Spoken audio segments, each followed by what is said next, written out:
Thanks for tuning in. This week, I'm going to let you in on a lesson that I give my staff. So if you are struggling to help people find some motivation, this lesson really can help you learn. So watch it through, take time, make some notes, and if you like it, share it with someone else so that they too can inspire motivation from within. Thank you guys for taking your time to come in today. And today I'm talking to the leaders of my company. Most of you are my direct staff. You're either supervising or a manager of a department, and even if you're not, you're still leading somebody. Okay, you might have kids that you're leading, you might have friends that you're leading, you might have your parents that you're helping lead.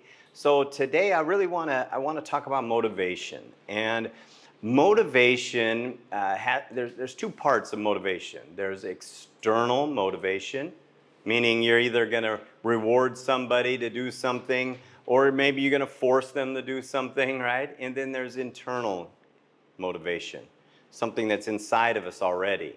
Now, all of us have internal motivation, but as being a supervisor, sometimes it's hard to get your team the motivation out of them. So today I'm going to talk a little bit about how we can unlock the motivation that's already in our team. All right? So two types of motivation, right? There's external motivation. This comes from like rewards, recognition, sales, spiff, extra money, things like that, where we try to externally motivate the team. Internal motivation comes from inside of us already. Several of my managers have internal motivation. I don't have to call them and ask them to do something. They already have it already. They already know what they're supposed to do and they have it already. But as leaders, it's our job to try to unlock that motivation inside the people that we lead already. Now, self-motivation is that internal drive, and that's really what you want to strive to have. You really want to have the internal motivation, because the internal motivation can just continues and it lasts a long time. If you're relying on external motivation, it's very small, it's very short period of time. So the most effective motivation is the internal motivation. It's what's inside you, it's what's inside your staff or your friends or your children or your parents that you're trying to help lead. So we're going to take a little time to try to understand how we can get that motivation out of the people that we supervise or out of that we lead. And to do that, I need to explain the difference between what a leader and a follower. Okay, so a leader is somebody that has self-motivation. Okay, they don't need anyone to tell them what to do. They know what to do. They're the leader. Followers always are waiting for somebody to tell them what to do. They always need to be pushed. They always need to have somebody tell them, hey, you got to get going. You got to get going. Hey, come on. So that's a follower. So as leaders, you need to strive to have that internal motivation already. Now, followers, they depend on someone else to push them. And leaders, they don't need anyone to tell them what to do. They know what to do, they know how to do it, and what they're supposed to be doing at all time. So really what separates a follower and a leader is that self-drive. It's that self-push that they have. Now, years I've been as a manager, I've learned a lot. I've learned what not to do a lot. I've spent a lot of time doing it the wrong way for a long time. And one of those points is I spend a lot of time trying to motivate promoted people. Okay, someone gets promoted to a leadership role, they're in a manager, they're a supervisor, and then I still got to keep pushing them, keep pushing them, keep pushing them. So after a while, I realized, hey, this is the wrong way to do it. I need to look at hiring motivated people rather than trying to motivate people that we hired. I gave HR some questions to ask on interviews. So if you're interested in that, send me a message. I'll send those questions to you so you can try to determine who's motivated already and who might not be motivated. But the key takeaway of that is we shouldn't, as a manager, a leader, a supervisor, we shouldn't be wasting our energy trying to motivate somebody to do a job. Okay? So it's up to us to make sure we try to find the right people first for the job that have that self-motivation. Now, you already have people that you're managing. You already have people that you're supervising. And you already know who's not motivated and who's motivated. So the people that are not motivated, I'm going to spend a little time going over 4 points that can help you learn how to motivate those people, how to help them find their internal motivation. Okay? Now, these 4 words, we'll go through them each step as we go. So I want you to remember something, is unmotivated people have required effort. It's required. Like they come to you and say, okay, well, what do I have to do? What's the bare minimum I got to do? Motivated people, they give inspired effort. Okay, so when you're looking at your team, you know who you have to tell them, and this happens to us with the CRM system. Half the team's inspired to use it, and half the team, we have to require them to use it, right? So as a supervisor, as a manager, I'm going to give you some tips here how to unlock the motivation that's inside your people already. Okay, so the first one is perspective. Okay, and that is, how do you see and feel through the other person's eyes? Okay, so through this person that you feel, you have to help them unlock their motivation. First, you have to see what they see. You have to think, you got to feel how they feel. Now, the motivation's already in them. It's locked inside them. And it's your job as the manager or the supervisor to unlock that. Okay, so before you can do that, you really have to put yourself in their shoes. You have to really find what it is that they see and how they feel what they see. So, there's an adage, there's a phrase that you find in America. And it comes from many years ago, before cars and stuff, you had horses, all right? And the phrase is you can lead a horse to water, but you can't make the horse drink, all right? So back when they rode horses, the guy knew that he had to ride for 50 more miles and there's really no water. So he tried to make the horse drink the water before they go on the ride, and the horse wouldn't drink it. They're stubborn. Your staff are similar to that, okay? They are not going to listen to what you're trying to say. So the key to get the horse to drink is you have to make them thirsty. They have to be thirsty. And when they're thirsty, they're going to find the water themselves, right? You're not going to have to force them to drink. They want the water. So the key for you is you have to figure out what makes the person you're leading or supervising, what makes them thirsty. All right? So it's not about trying to make somebody do it, that you have to have the internal, they feel that they have to drink. They have to be thirsty. So to tap into someone's motivation, you must understand what drives them. What is it about them that they are lacking? What makes them thirsty? And that takes listening. Okay, you have to sit and listen with the team. Sales managers are required to sit with the salesman twice a day on a one-on-one.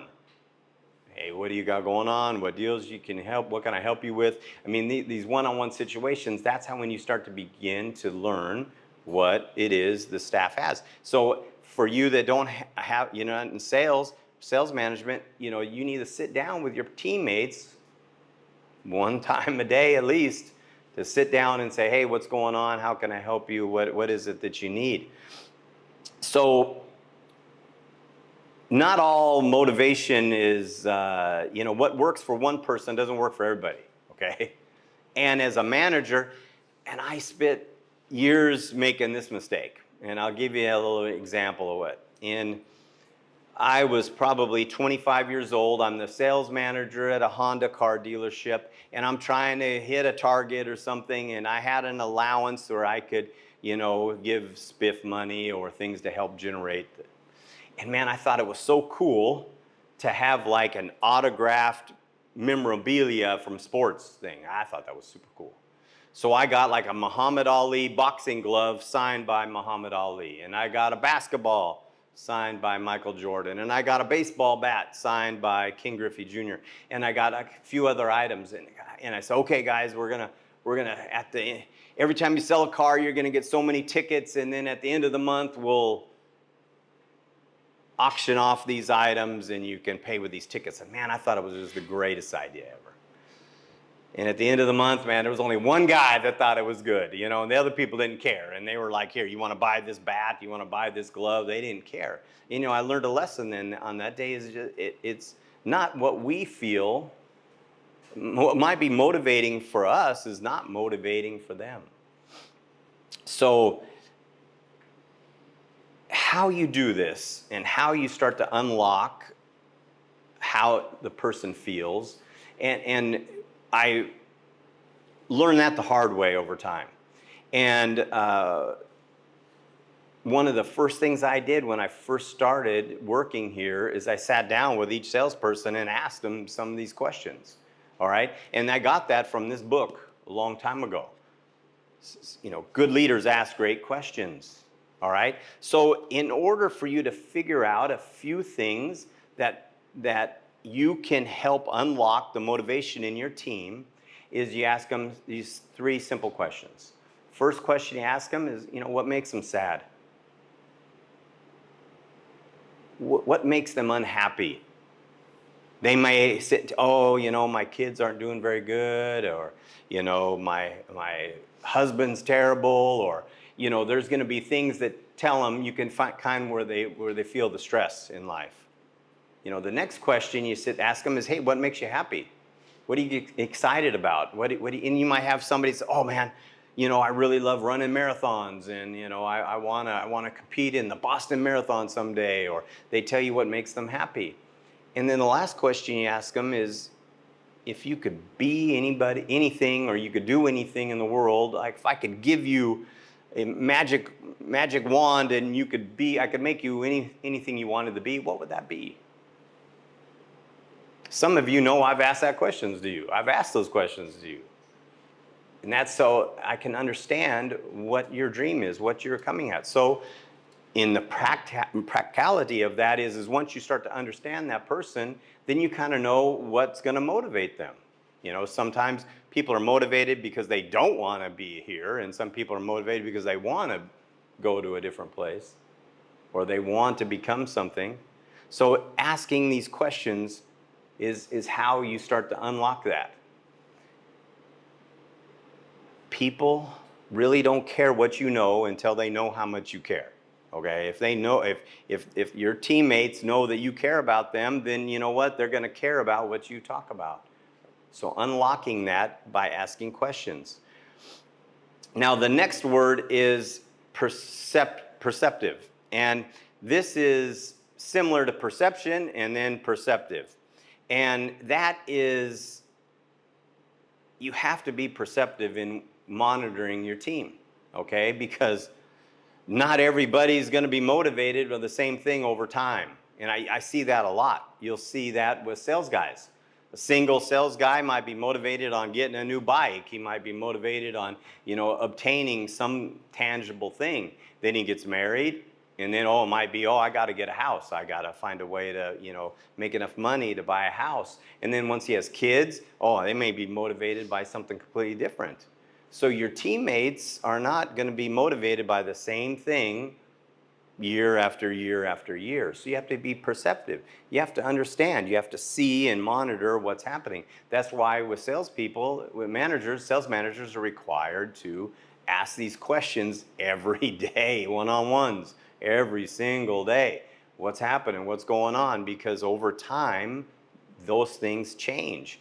You know, it might be really money one time, but man, I can tell you right now, if you're unhealthy, if something happens to you physically, there's nothing more you want than to have your health back, okay? I mean, so everything changes over time. All right, so how do you do that? You know, you sit down with your team, you know, more often than you are. You start to ask them one-on-one, what's happening? What can I help you with? When you know they're getting married, or you know they have a child, or you know that, then you already can start to help them understand what it is that their motivation should be. And I've done that many times with young sales guys, and then they get married, and then they have a kid, and I say, whoa, you have a kid now, you have to be thinking about them, not just yourself.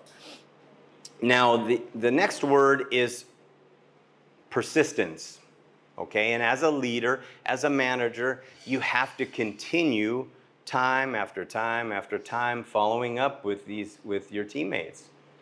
Okay, so we know that people change over time. We know that you have to continue to do things. And persistence is the key to success in almost anything you do, even if you're trying to lose weight and you know you can't just go to the gym for 1 week every day and then skip for 3 or 4 weeks and then go back, but it's the guy that does just a little bit every day over time. It's the persistence. So persistence in your team, understanding how your team feels and understanding and listening to your team over time, that's really the key to it. So you have to remind them that success is continuing effort. It isn't just about what happens right now, but what happens more and more over time. The next P word is persuasion. All right, and motivating people through relationships or through influence. Now, persuasion, the word persuasion is a Latin word. It comes from 2 different Latin words. And the first word, per, means through. And suasio basically means through sweetness. Okay, so persuasion is through sweetness. So in motivating your team and helping them unlock what's inside them, it takes building trust with them. It takes relationships with them. It's not just about you got to do this over and over and over again. It's about understanding where they're at, feeling where they are, knowing that they know that they can trust you, and then you giving them positive reinforcement. It's the difference between getting hit by the stick to do it or the carrot, right? You've seen the picture of the horse and the carrot's hanging out and the horse is trying to get the carrot, right? It's similar. It's through sweetness, and you acknowledge and celebrate their efforts. You celebrate when they do good. And that's through sweetness. You persuade them. You get them to understand. So to unlock the motivation that's in your team, you have to create trust in them, and you have to help them find what internally drives them. That's your responsibility. And you've heard me say before, I'm responsible to you, but I'm not responsible for you. Okay, I'm responsible to tell you, I'm responsible to show you, but I'm not responsible for you to do it. That all comes from within. It comes from themselves.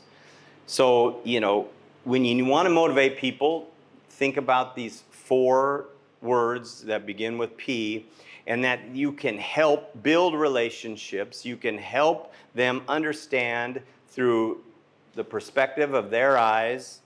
You have to be persistent. You have to continue to do it. You have to stay perceptive of the changes that happen, and you have to motivate them over time through sweetness, through encouragement. And if you can do that, you can help unlock what's already inside them. And so I'll leave you with this, okay? You can't motivate people into action, okay, until you move them with emotion, all right? So they're not going to do it unless they feel like doing it. And you have to help them find the reasons so they understand what it is that they need to do, and that will help them motivate themselves, because it is foolish to think that we can motivate somebody. In last week's sales managers meeting, I asked all the guys, I said, raise your hand if it's your job to motivate people on your team. And almost everybody raised their hand. But I had to teach them. It's crazy to think that you can make somebody be motivated. So take what I taught today, put it into action, okay? So start thinking about the people you supervise, start thinking about the people that you're responsible for, and start finding out what it is they're really motivated about, and then use these 4 words to figure out, and you can unlock what it is that motivates them. Okay? All right. That's it. Thanks, guys. Understand? Does it make sense? Hi, make sense? Miss Hung, you got to sit with like 42 people this week. You better start taking some notes.